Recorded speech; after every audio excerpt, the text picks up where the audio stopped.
During Christmas dinner at my son's home, we were enjoying a rare, warm family moment when my phone suddenly lit up with a call from an unfamiliar number. I answered, expecting perhaps a holiday greeting, but instead a sharp, urgent voice sliced through the cozy silence. "You must return home right away." When I demanded to know the caller's identity, the voice repeated with unsettling firmness, "Trust me. Go now." And then the line went dead. I stood up abruptly from the dining table, the strange intensity of the message overriding every bit of etiquette. By the time I pulled into my driveway, the shock of what awaited me hit like a physical blow. But before I continue, please make sure you're subscribed to the channel, and leave a comment telling me where in the world you're watching from. We genuinely appreciate seeing how far our stories travel. The day before that unforgettable Christmas, the shrill ring of my phone pierced my quiet afternoon like a sudden alarm. My son Robert had called, his tone unusually cold and oddly distant. "Mom," he began, "this year we've decided that we'll only spend Christmas with our immediate family, without you." Each word struck me like a heavy stone settling deep inside my stomach. I sat frozen in my worn leather armchair, the fireplace crackling warmly behind me. The colorful Christmas lights outside, which usually filled me with comfort, seemed almost cruel in their brightness.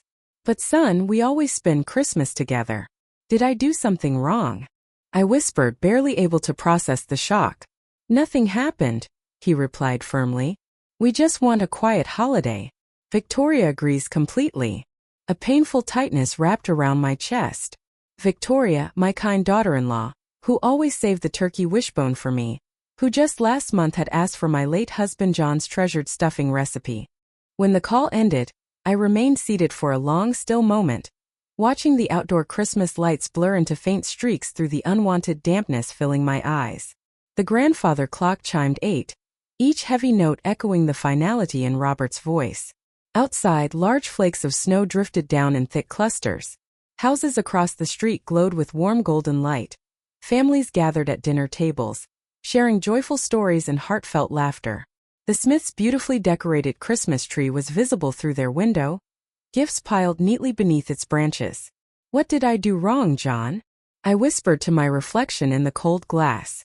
I traced small shapes into the condensation with my fingertip, while mentally replaying every interaction I'd had with Robert over the past months.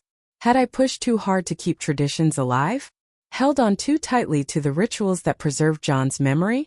I watched the snow drift gently past the street lamps, remembering how Robert, as a little boy, used to press his nose against this very window, begging me for stories about snowy adventures. That little boy now felt like a stranger I hardly recognized. The night dragged on slowly. The fire eventually burned down to ash, leaving behind only faint smoke and silence. I wandered into the kitchen and warmed a can of soup I knew I wouldn't eat. As the microwave hummed steadily, my mind kept circling back to Robert's voice, searching for some hidden meaning I might have missed. I pulled out the old phone directory, thinking perhaps I should call again and apologize for anything I might have unknowingly done. As I lifted the yellow pages from the drawer, something slid out. A photo album John had cherished. My hands trembled slightly as I opened it. On the first page was 5-year-old Robert, proudly holding a wooden airplane beneath our large Christmas tree. I turned the page carefully. There was John in our old kitchen, flour dusting his brown hair like snow while he laughed and rolled out cookie dough. Then the next picture froze my breath. A family photo of the three of us, Robert in John's arms, my younger self smiling beside them. We looked unstoppable, as if nothing could ever pull us apart. I remembered that Christmas morning 15 years ago. Robert racing downstairs in his Superman pajamas, John baking cinnamon rolls, and me pretending to be surprised by their joyful chaos. When had that brightness faded? At what moment had my little boy grown into someone so distant? Photo after photo was a painful reminder of what once was. There was John's last Christmas 5 years ago. His hands weakened by cancer, but still stubbornly wrapping every gift. Robert visited less and less that year, always citing work. "Hope, keep the family close," John had whispered weakly near the end. "Promise me." I had promised, but had I failed him completely? The microwave beeped, but I barely acknowledged it. Nothing mattered except those frozen moments of happiness. I closed the album gently but removed one photo, John laughing in the kitchen, and placed it on my nightstand so his smile would greet me in the morning. As I prepared for bed, John's empty side felt painfully vast, even after 5 long years. But that night the emptiness felt doubled, as if losing Robert had carved an even deeper void in the home we once shared. My son walked into the garage and stopped as if someone had hit a pause button on him. I was slumped on the hard concrete, sore, hungry, and shoved aside like a cornered animal. He stared wide-eyed, asking how I could be living like this when my pension brought in nearly $7,000 every month. Before I could form an answer, my son-in-law strolled out from the house, bragging that the pension now belonged entirely to him, and that he was keeping every cent. My son slowly unclasped his watch, and what he did next still echoes in my mind. The thin mattress beneath me did nothing against the cold concrete, which pressed into my back as I woke to the weak daylight falling through the garage window, dust floating in the narrow beam. At 68, after 40 years of running into burning buildings, hauling victims down smoky stairwells, and surviving collapsing roofs, I now found myself waking like a stray creature abandoned in my own home. My shoulder pulsed where Daniel had shoved me the day before, not hard enough to leave evidence, but firm enough to reinforce his dominance. I pushed myself upright, bones stiff, tugging the rough blanket around my arms. Through the narrow window into the kitchen I could see them. Daniel at my dining table, comfortably eating scrambled eggs on my dishes, and Mary beside him, staring at her coffee as though she wished she could disappear into it. My daughter, once a little girl who sought comfort in my arms after nightmares, now refused to glance toward the garage. My stomach twisted painfully. Yesterday I had eaten nothing but 3 stale crackers. Even the rust-tasting water from the garage sink felt like a mercy. When I stepped toward the kitchen for a cup of coffee, Daniel blocked the doorway with his sighs and indifference. He informed me that garage residents didn't have kitchen rights. I looked past him for Mary's help, but she didn't lift her head. In a detached voice, she told me Daniel was correct and that I should return to the garage. Daniel then smirked and mentioned that my pension had arrived and that he was taking care of everything. He locked the door in my face, leaving me standing alone before turning back to my mattress. My hands curled and uncurled with frustration. My old flip phone lay on the floor beside my pillow, the only thing left after Daniel had taken my smartphone 10 days earlier under the excuse of covering the phone bill. My trembling fingers opened the text alert from the bank. The entire $7,000 was gone again. I stared at the message until the digits blurred. Across the garage hung my firefighter uniform from Station 19, the navy fabric catching faint light. Gear that had endured flames, broken hydrants, smoke, and chaos, and now watched me sleep on a concrete floor. Trusting Daniel had been my earliest mistake. 3 months ago, when he offered to help with my finances, I believed he was being supportive, responsible even. I signed the documents without much thought. Mary smiled proudly and called me a good father. By then, the trap had already closed around me. I simply hadn't felt it yet. Through the window, I watched Daniel laugh at something on my television, lounging on a couch I'd never seen before. Furniture probably bought with my credit card after he shoved my old recliner into a corner. Everything seemed to be charged to my accounts now. The flip phone held only one number, Julian's. My son lived 2 hours away with his wife and children.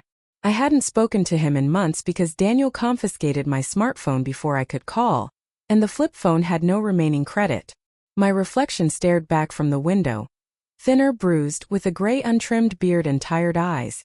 An aging man pushed into isolation. But something inside me shifted that morning. A spark rekindled.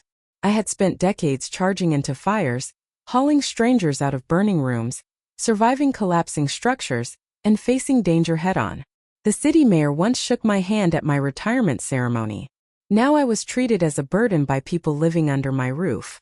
Daniel believed he had broken me, but he hadn't. I touched the cold metal badge on my old uniform. In firefighting, sometimes you retreat not because you're defeated but because you're repositioning for the next move. Sometimes appearing beaten is just a strategy. I sat on my mattress again, staring at the useless flip phone beside me. My pension drained, my home overrun, my daughter distant, but I wasn't finished. I needed to revisit every step and understand how I had ended up here. I closed my eyes and forced myself to examine each moment leading to this point. The memories came back slowly, painfully, but steadily, unraveling the path that had led me into this trap. But something inside me shifted that morning. A spark rekindled. I had spent decades charging into fires, hauling strangers out of burning rooms, surviving collapsing structures, and facing danger head-on. The city mayor once shook my hand at my retirement ceremony. Now I was treated as a burden by people living under my roof. Daniel believed he had broken me, but he hadn't. I touched the cold metal badge on my old uniform. In firefighting, sometimes you retreat not because you're defeated but because you're repositioning for the next move. Sometimes appearing beaten is just a strategy. I sat on my mattress again, staring at the useless flip phone beside me. My pension drained, my home overrun, my daughter distant, but I wasn't finished. I needed to revisit every step and understand how I had ended up here. I closed my eyes and forced myself to examine each moment leading to this point. The memories came back slowly, painfully, but steadily, unraveling the path that had led me into this trap. 6 months earlier, life had felt steady and predictable. I'd been living alone since Helen passed 4 years ago, handling everything without trouble. My pension covered the bills comfortably, the mortgage had been paid off long ago, and there was always enough left for birthday gifts for the grandkids.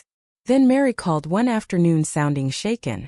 She and Daniel had lost their apartment, something about overdue rent, a conflict with the landlord, and they needed a place to stay just for a little while. As her father, I didn't hesitate. I told them to come as long as they needed. They arrived with only 2 suitcases and endless reassurances that they'd be back on their feet in no time. Daniel promised he planned to find work within weeks, while Mary talked about submitting applications to several offices. They insisted they'd only stay 2 or 3 months at most. I set them up in the guest bedrooms and told them to make themselves comfortable. It wasn't long before Daniel began nudging conversations toward finances.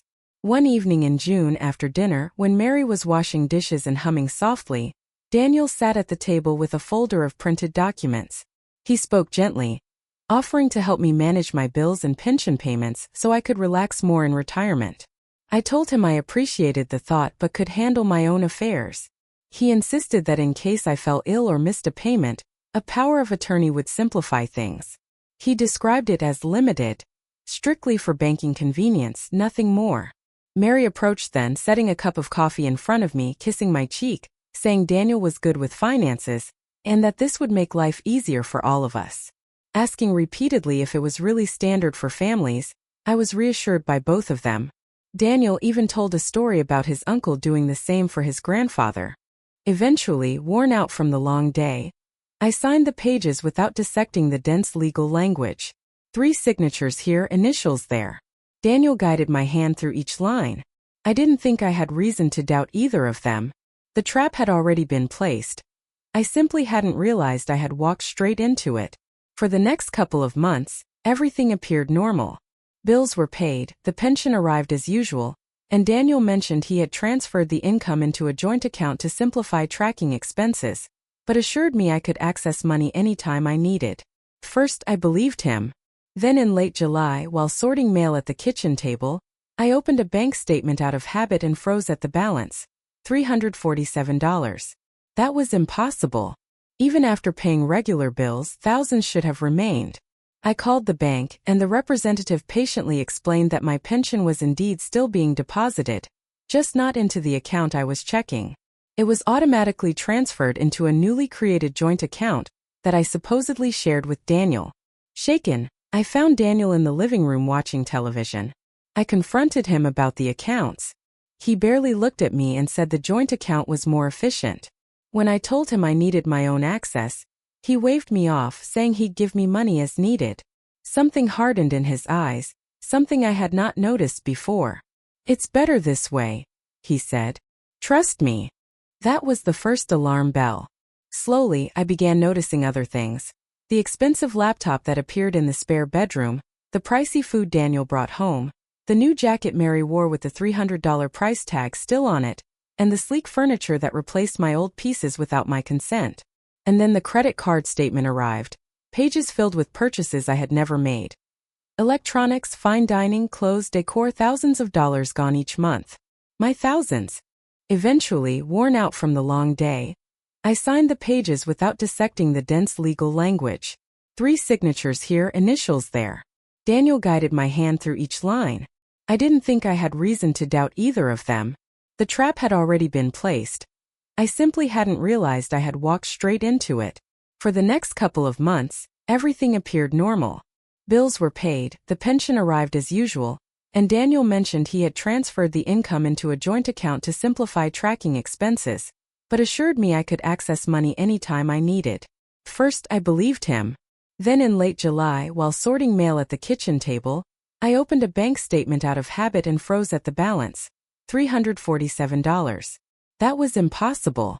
Even after paying regular bills, thousands should have remained.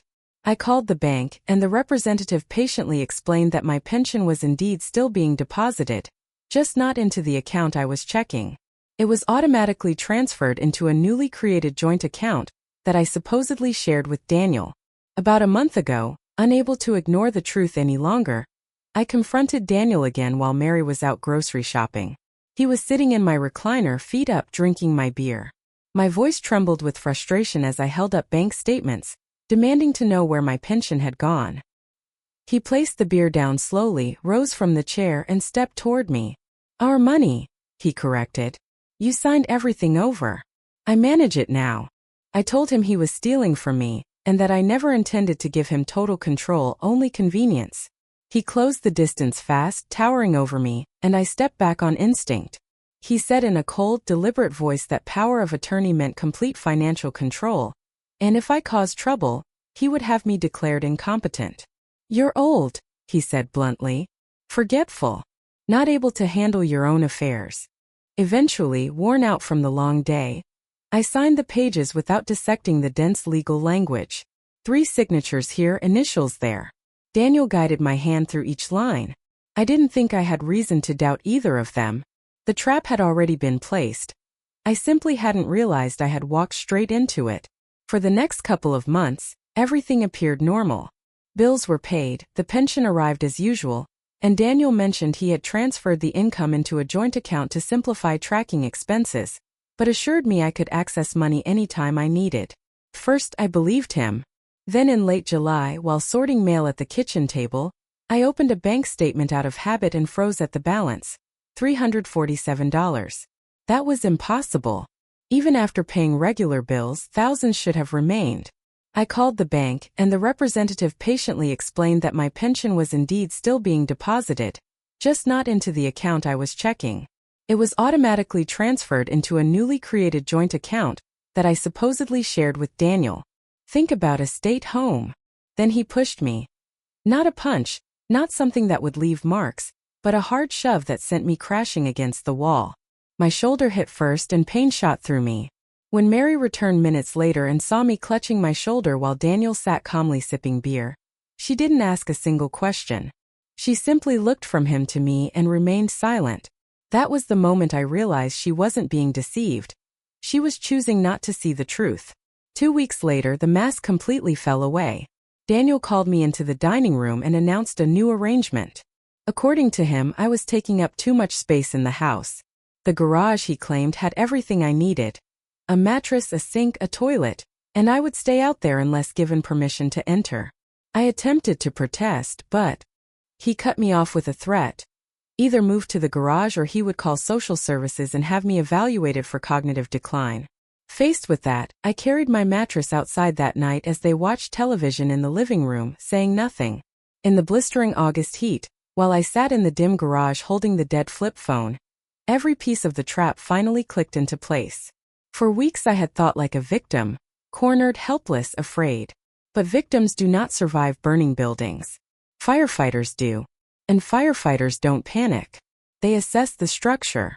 They study the weaknesses. They wait for the right moment to move. Each day in that garage I paid attention. Daniel's afternoon walks, Mary's long baths, which closets they left unlocked, where they kept keys, the sound of the house when they were asleep. I was no longer just enduring. I was planning. And then one afternoon something unexpected happened.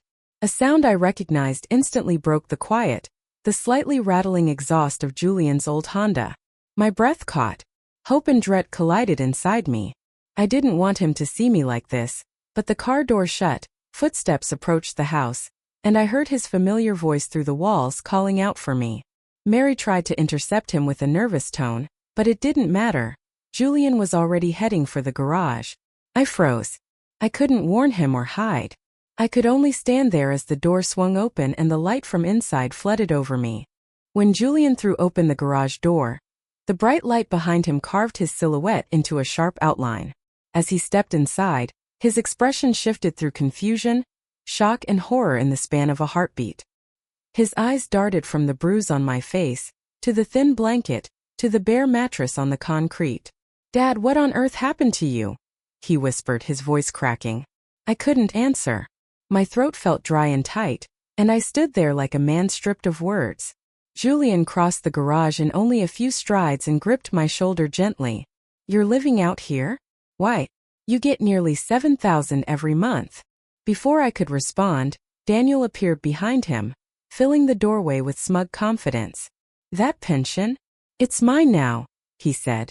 "I control everything." Julian turned toward him slowly, straightening to his full height. "What did you just say?" Daniel stepped further inside, arms folding across his chest as though he owned the space. "Power of attorney. All legal. Your father handed it over. The money is mine to manage, and he lives out here because those are the rules now."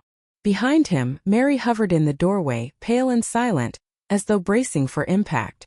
Julian unfastened the clasp of his watch, an Omega he'd been proud of for years, and set it down carefully on the workbench between them.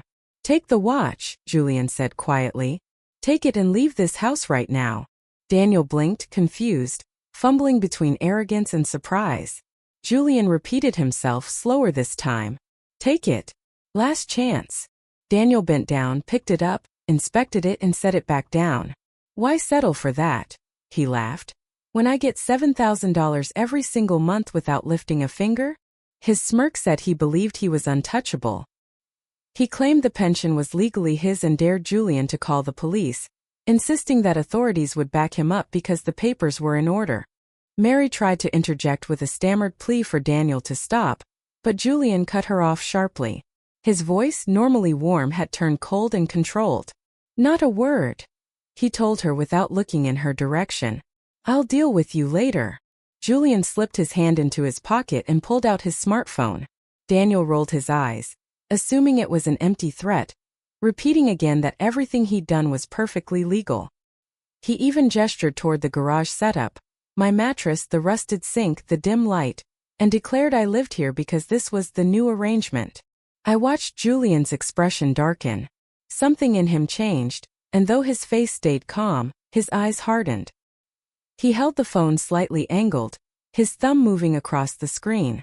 Then he asked quietly, "You're forcing him to stay out here?" Daniel scoffed, insisting I was free to leave anytime, and could check into a state nursing facility if I didn't like the rules. He bragged again about controlling the pension and the house, claiming that as soon as I was legally declared incompetent, the property would belong to him. Mary made a soft, broken sound, but Julian ignored her, focusing solely on Daniel. Finally, Julian stepped beside me and gently placed his hand on my shoulder again. "Dad, get up. We're leaving," he said. I rose unsteadily, leaning into his support. Daniel tried blocking the doorway, but Julian's voice cut through the air with a tone I had never heard from him before. Authoritative, unwavering. Daniel stared at him for a long moment, as if measuring his chances, and then reluctantly stepped aside. Julian guided me through the house, past Mary leaning against the wall with her hand pressed to her mouth, through the living room filled with furniture I didn't recognize, through hallways that no longer felt like mine. We reached Julian's car, and he helped me into the passenger seat with the care of someone handling something breakable. When we drove away, I watched the house shrink in the side mirror.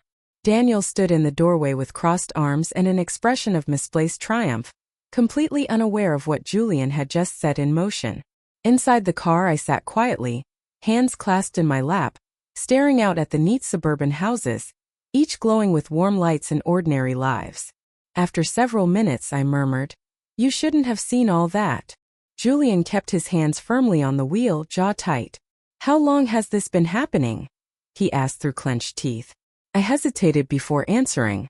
3 months since the paperwork. 2 weeks in the garage. The bruise 2 days ago. He gets angry whenever I bring up the money. Julian's grip on the steering wheel tightened until his knuckles whitened. He didn't speak again until he pulled into a Holiday Inn Express parking lot. He got out, walked around to my side, and opened my door as though he feared I might fall apart.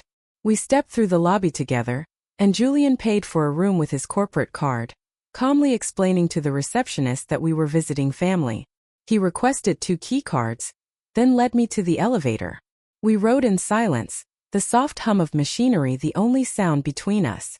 When we entered the room, 2 neatly made beds, crisp sheets, a clean bathroom, my chest tightened unexpectedly. It had been so long since I stood in a place that felt safe. "Sit down, Dad," Julian said softly, pulling out the desk chair for me. Then he placed an order for room service, requesting more food than 2 people could finish. Steak, soup, vegetables, salad, bread. When I tried to object to the cost, he shook his head sharply, ending the argument before it began.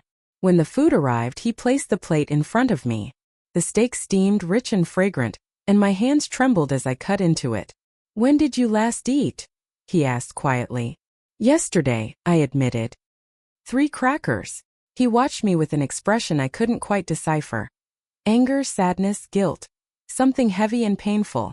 I ate half before my stomach began protesting from the sudden fullness. Julian wrapped the rest and placed it in the mini fridge. Then he took out a legal notepad from his laptop bag, clicked a pen, and sat across from me like someone preparing for a detailed report. "Tell me everything," he said.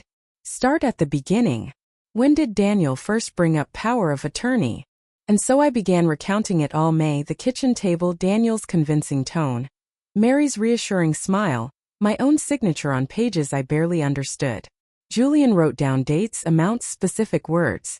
He approached it like a man solving a complex equation, analyzing every pattern, every loophole, every angle that Daniel had exploited. Julian listened without interruption, his pen moving steadily across the notepad as I recounted every detail. The phone calls, the sudden demands, the small humiliations that had crept in one at a time. When I finally finished speaking, he closed the notebook with a quiet snap and set it on the desk with deliberate care, as though sealing away something poisonous. "All right," he said firmly. "We're handling this first thing in the morning. Not next week, not sometime soon. Tomorrow." I watched him pace across the carpet, rubbing the bridge of his nose the way he always did when he was controlling his temper. "Dad, you should have called me months ago." I lowered my eyes. "You were busy with your job. I didn't want to burden you." He let out a frustrated exhale and stopped pacing. "You're my father. You're never a burden."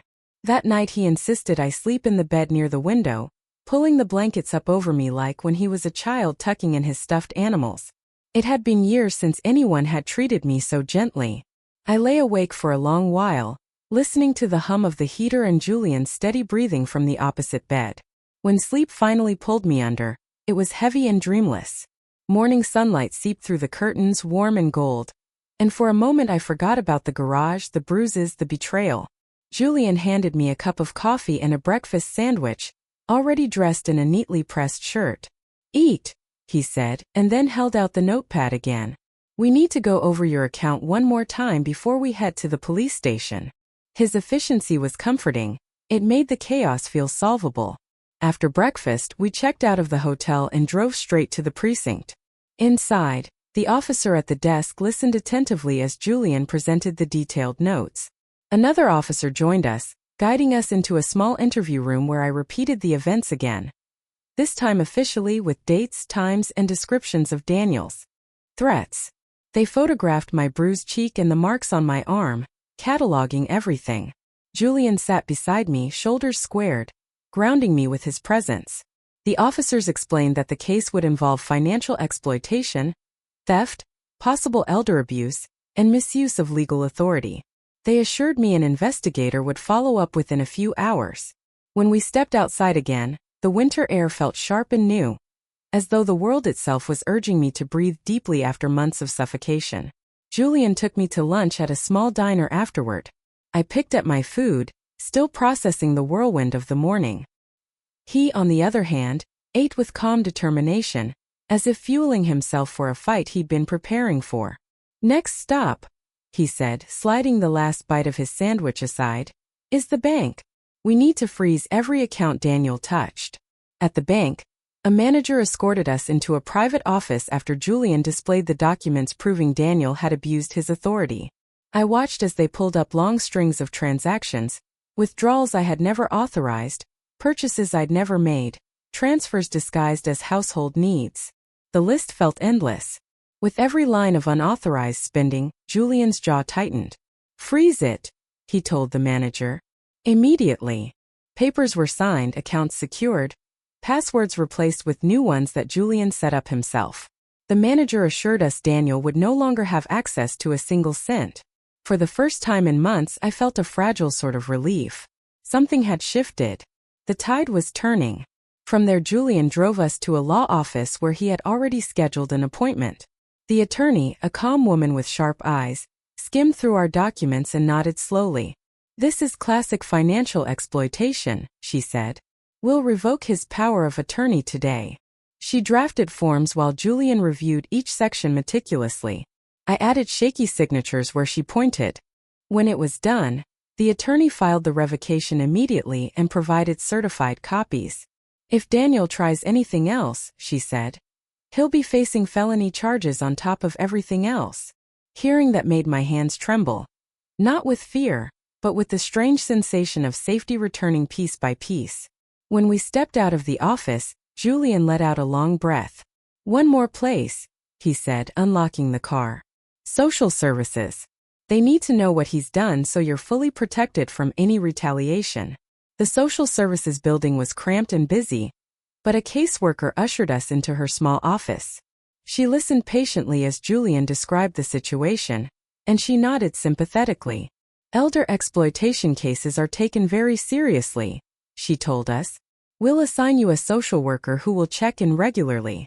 She also arranged for Adult Protective Services to conduct a home wellness visit, though Julian leaned over and quietly told her, "He's not going back to that house."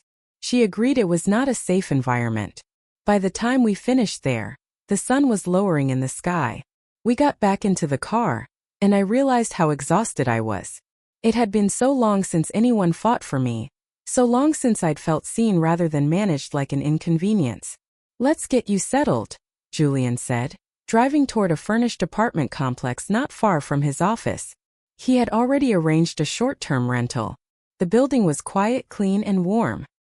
He helped me bring the small box of belongings from his trunk into the new apartment, a tidy place with a comfortable bed, a sofa, and a small kitchenette. It wasn't home yet, but it was safe, and that mattered more than anything. Julian placed the notepad on the kitchen counter and said gently, "I need you to add anything you remember, even details you think don't matter." He handed me the pen. I sat down at the table, the paper blank and waiting. He watched for a moment, making sure I was steady, then excused himself to step outside for a phone call. I could hear his voice through the door, controlled, precise, unwavering. He was already arranging the next steps, already preparing for whatever came next.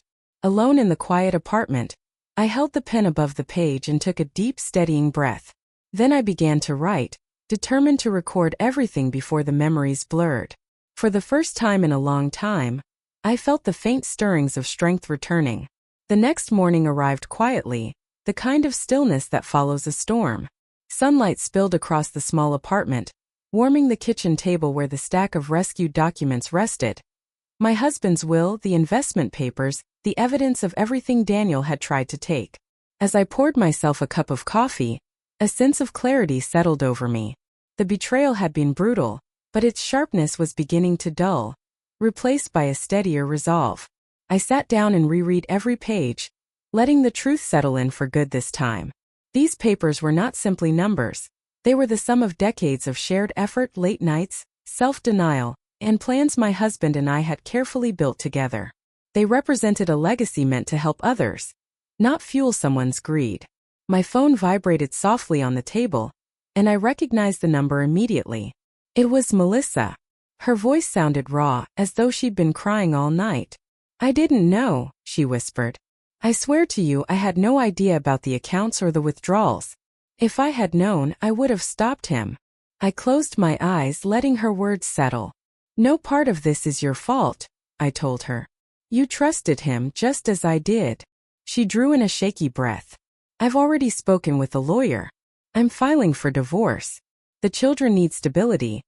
And I can't stay with a man who could do something like this. My chest tightened. Painful as the situation was, I felt relief for her. You and the kids are always welcome with me. Life, that was everything. If you enjoyed this story, please like this video, subscribe to the channel, and share your thoughts on this story in the comments. To hear the next story, click the box on the left. Thank you for watching.